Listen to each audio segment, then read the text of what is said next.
Hey kids, Sebastian Fly here. Well, you knew that anyway, didn't you? Because I'm behind a van. Anyway, another bike review for you today. Something a little bit special because today I'm riding the Moto Guzzi V85 TT.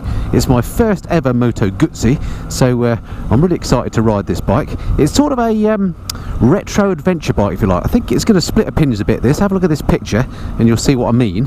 When I first saw the bike, I didn't think I liked it, but it's one of those ones that has a bit of a tendency to grow on you. Anyway, stick around and stay tuned for the next few minutes and I'll tell you what I think of the beast.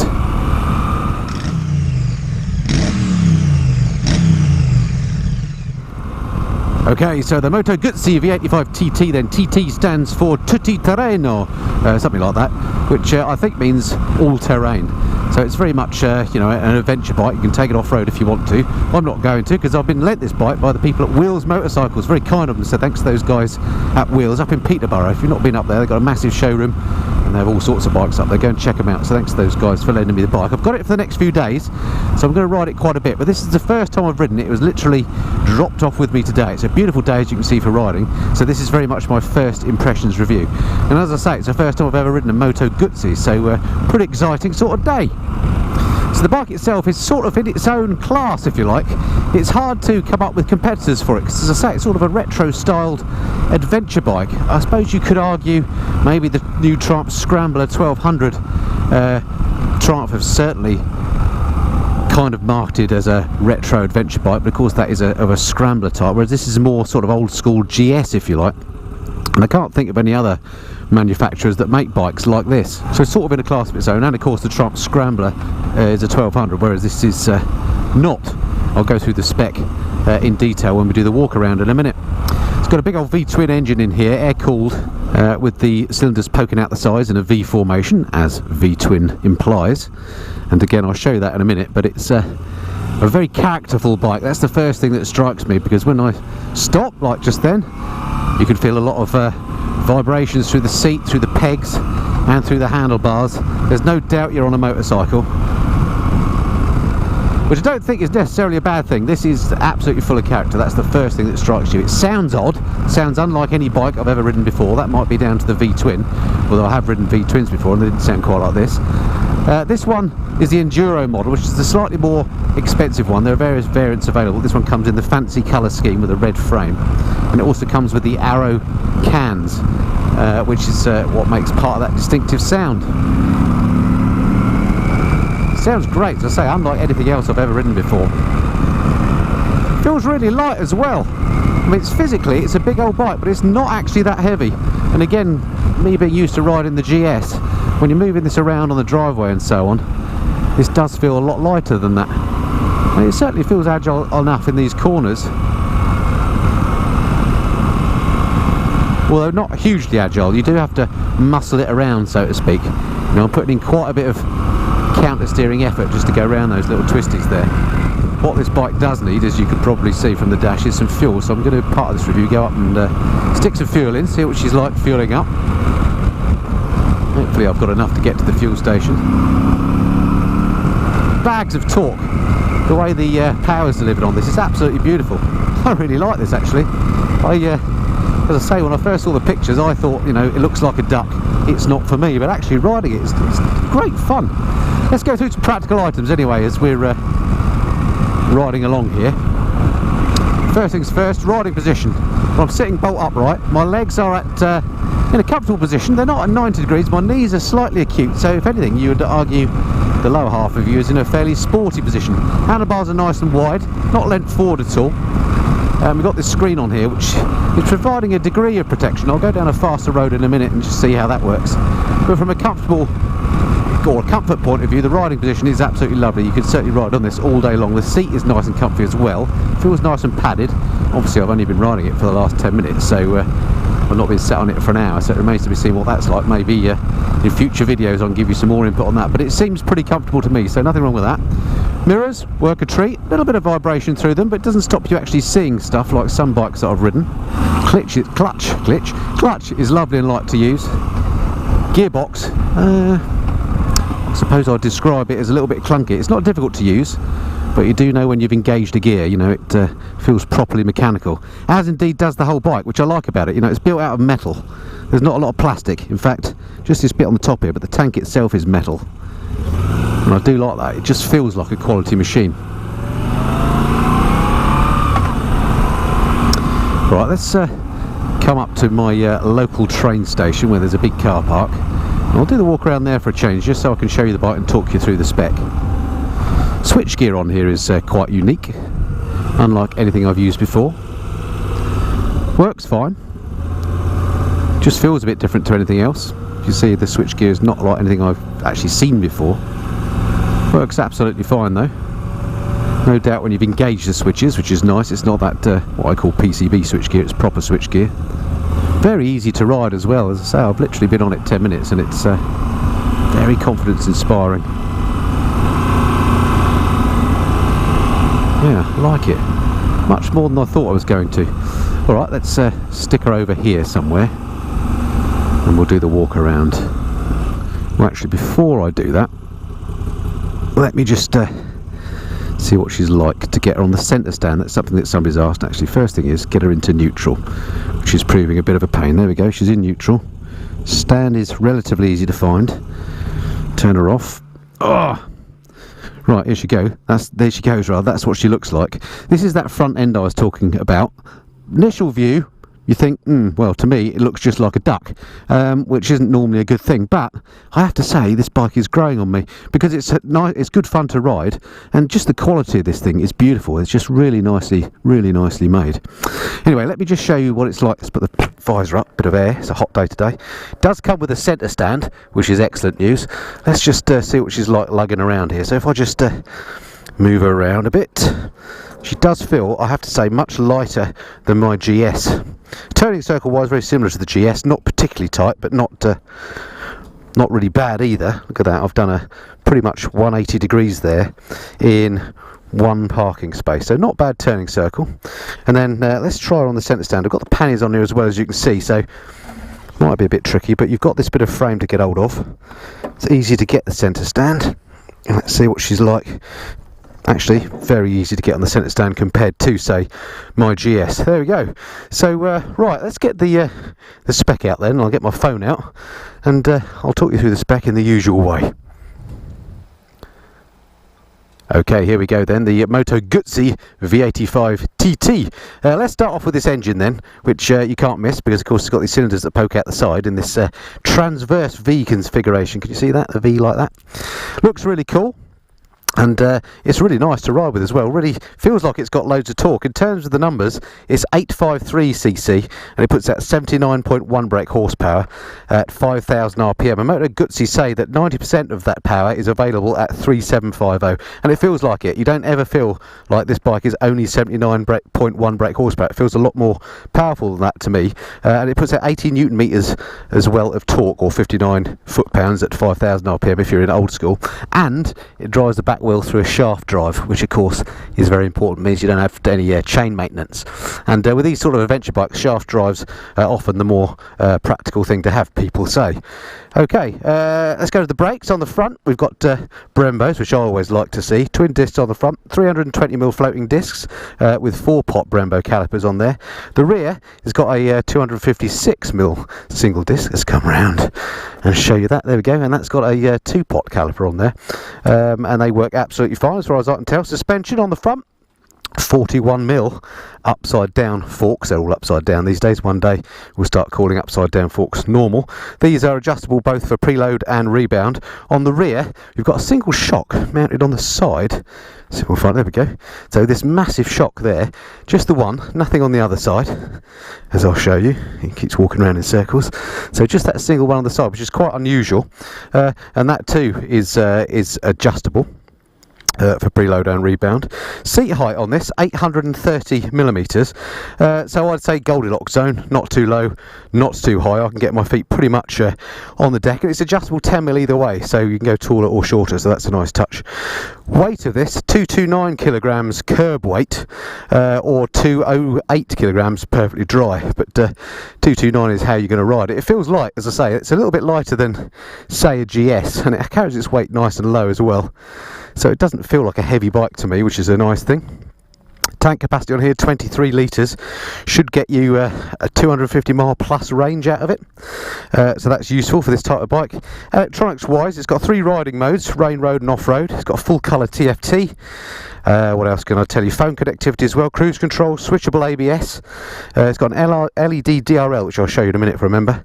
And the price on the road, $10,899 for this one, the Enduro version with this fancy paint scheme. 800 less if you go for plain colours. So that puts it into sort of, I don't know, KTM 790 adventure type territory. So I think it's a pretty good price given what you're getting on the bike. It comes in a couple of flavours, say base models in various colours, or this two-tone Enduro version. You can get a larger screen for it. You can get Enduro, OLED suspension as an option. You could even restrict them so they're A2 compliant. There are various packs available. There's a touring, a sports adventure and urban pack available for the bike as well, and they mean you get some extras that collectively cost less than if you bought them together. You can get engine guards. This one's got the arrow slip on and the panniers, as you can see, and yeah, I think actually, in terms of build, it's a beautiful bike in terms of quality. Whether you get on with the looks, that's obviously a subjective point and up to you. Right, let me just show you the panniers and that running light. So here are the panniers, the 3-box type. I'm glad to say top loading, which I always find is quite handy. And in the back here, I've left the key in so I can actually show you. So this is obviously the top box, works like that, which is always a bit fiddly. Inside it, there's not actually that much room. I've got my hoodie in there, my richer hoodie, but I think you may struggle to get a helmet in there. I'll try that and I'll report back on one of my later reviews whether you can do that. Annoyingly, the key is different to the ignition key, so you're going to have to carry 2 keys, which I think is a bit of a faux pas. And then the side cases are top loaders, as I say. Let's show you in there as well if I can get the key out. There we go.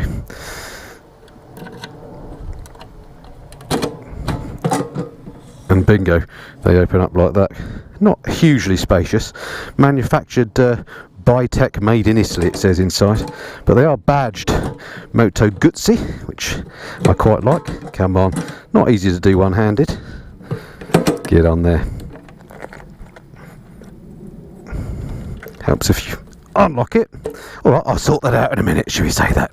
Alright, what else to show you? Oh, I wanted to show you the running light, didn't I? Because that's really cool on here. If I can get that key out. Just turn the ignition on. And a chance to show you the TFT screen if you can see it with all the reflections that are here. It's got a really cool opening animation. Love that, never tire of seeing those things. I just want to show you this running light on it, the DRL, because it's in the shape of the Moto Guzzi Eagle. The lights themselves are actually normal halogen, but that is an LED one. So cool, excellent. Alright, so there we go. What else can I say? Fit and finish is beautiful on it, everything about it screams premium. The engine cases are lovely, paintwork is beautiful and lustrous. Just love the way they've built it. It really does feel like a quality premium machine. Alrighty, that's enough chat about the spec. Let's get on her and ride her some more. Alrighty, let's pop her off this centre stand again. Great to see that they've got that. And straightforward to take on and off. Lovely seat on here. Again, love this bit of Moto Guzzi stitching. This is some sort of Alcantara finish. Love the red frame as well. As I mentioned, all screams quality actually. Really, really nice. Okay, sitting on the bike just to show you, I'm 5'8" with a 32-inch leg, and I'm flat footing this look in shoes that are flat. So really nice accessible seat height for shorties like me. Let's get her going. She sounds great when you start her up. Unlike any motorcycle I've ridden before in terms of sound, brilliant. Right, let's go and find some fuel. Bit of a pain getting into first there actually. I had to stab that then about 3 times, so might just be a case of getting used to it. Well, let's just try the brakes while I'm in here, nothing behind me. Front brake, oh yeah, works really well. Bit of dive though from the front. Let's just try the back brake. Yeah, actually back brake's pretty good as back brakes on bikes go, that's a good one. Right, as I head out of Great Missenden here, we'll get onto a slightly faster road on the way to the fuel station. We can go and see what she's like from a wind protection point of view. Okay, so here I am on a faster road, just to check out the wind protection. And the first thing I've noticed actually, as I rumble along here, is that you get these gear change lights come up. When you go into the higher rev bands, these lights light up across the top of the dash to let you know to change gear. Let me just drop down a cog, I'll show you. So I'll put it into higher revs than it likes. There you go, look, saying I should change up. Anyway, okay, let's get back into top gear. There we go. So cruising along here at 70 then with this screen. This is the standard screen, I think. I've got a fair bit of wind hitting the top of my helmet. As I say, I'm only a short chap. The rest of me is quite well protected. The good news is that wind that's hitting me is smooth. It's not turbulent airflow. So you could ride this on a motorway at motorway speeds, no problem at all, as long as you like. I don't think it would be fatiguing because it is a comfortable bike. And with this big frontal area here, the tank, the way it goes in front of your legs, you've got quite a bit of protection from the weather. I like that. Alright, let's go and get some fuel. See if there's any surprises when you fuel her up. Just on the way to Timmy Tesco's for some hopper juice here. Just a chance to see what the bike's like in slow moving traffic. And nice actually. Throttling seems fine, it's no sort of jerkiness. Clutch is nice and light, as I say. Crawling along here in second, look at 18 miles now, there's no banging or bumping. The bike's absolutely well behaved at slow speeds in traffic. Not this is a lot of traffic, but you get the idea. This, by the way, in case you're not in the UK and you're wondering where I am here, this is a town called Amersham in Buckinghamshire. Beautiful town on a day like this, or indeed any time. Expensive part of the world to live, but very nice. Lots of nice pubs and restaurants down here. Sport by all these cars though. If you go to some of the pubs and restaurants, they have pictures on the walls of what Amersham used to look like, you know, 500, 400 years ago. Well, let's say a couple of hundred years ago. And it was pretty much the same as this a couple of hundred years ago, except no cars. That's pretty much the only thing that's changed in that time. Anyway, if you're ever in the area, pop down here and check it out. Nice little place. Anyway, I digress. Tesco's for the Go Juice is down here. Let's go and fill her up, because this light has given me grief. Crikey, busy in here today. Well, if it's not going to go down the front, I will. Hello. Ah, not working. That'll be why it's not going down the front. Got awful feeling that that rather lovely blonde lady heard me say hello in that way. Oops. Oh well. She was lovely. This looks like it might be doable. Right, let's try finding neutral easy that time. Obviously just a knack. Right, glad to say, I love that rocking and rolling when you turn the engine off. Fuel cap on this looks like it's nothing funny about it. Straightforward, lockable fuel cap that tilts in the usual way. None of that funny retro business where you have to, you know, it's got a fake top and then you have a cap that comes off, so that's fine. Alright, let's get it filled up. There we go, excellent. Oh, let's get me a receipt.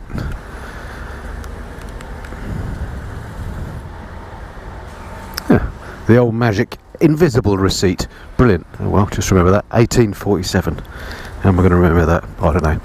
Anyway, actually I can watch the film back. That's how I remember it. Brilliant. Alright, okay, let's see how this works then. Absolutely no problem with the fuel cap. Next little test I like to do, I don't know why, it's just me, is to see how long it takes to detect that I've filled the tank up. So we'll turn her on again. Watch that amazing display. Classy. Alright, and it's already, look, it shows that we're full, so there's none of that riding along for a while, waiting for it to register. Good stuff. So absolutely no surprises in the fuel station then. I wasn't really expecting any, but sometimes you can, on new bikes, you get caught out, don't you, with little quirks that aren't quite what you'd like, but nothing about that that's unusual. Actually, that's just that's reminded me, let me just try standing up on the bike.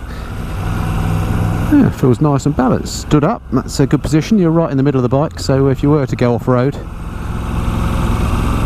then I'm sure it would be capable.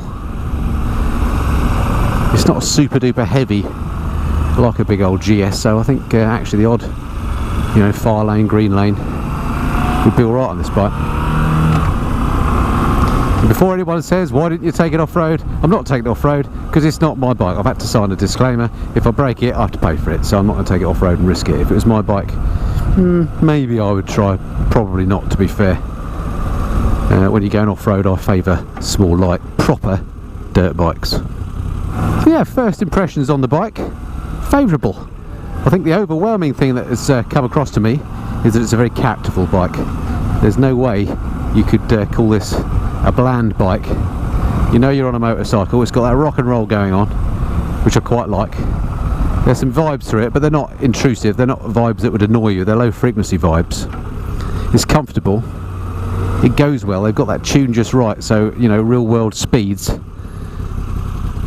the thing accelerates nice and quickly up to them. You know, there's not going to be loads above the speed limit, but getting there ain't going to take very long. It sounds unusual, but in a good way. Weather protection's good. Brakes work a treat. Really comfortable ride. I think for me the only thing against it is the looks, which are a little bit possibly too quirky for me, but that's entirely subjective, and you know, you decide whether you like the looks or not. But the fit and finish of the bike is beautiful. The TFT display is lovely, and it is a bit of a joy to ride. So I've got this, as I say, for the next few days. I'm going to ride it as much as I can in that time, and at the end of that time I'll bring you another video giving you the lessons learnt. I'll see what I can find out riding it a few hundred miles. If there's any other little things that you should need to know should you be looking to buy a bike like this, I'll let you know, both the good and bad points. Just before I wrap up, must just say thanks once again to Will's Motorcycles up in Peterborough for letting me borrow the bike. Do go and check them out if you're in the area. But that's pretty much it for my first impressions review on my first ever Moto Guzzi. I hope it's not the last time. I love an Italian bike. There's just something about them. It's always a bit of an occasion when you ride one, be it a Ducati, an Aprilia, or now a Moto Guzzi, or an MV Augusta as well. I don't know why, they're just cool, aren't they? Alright, that's it for now. Hope you've enjoyed that. Hope it's been of some use to you. I look forward to speaking to you again soon. Until then, this has been the Mist and Flyer. Cheerio.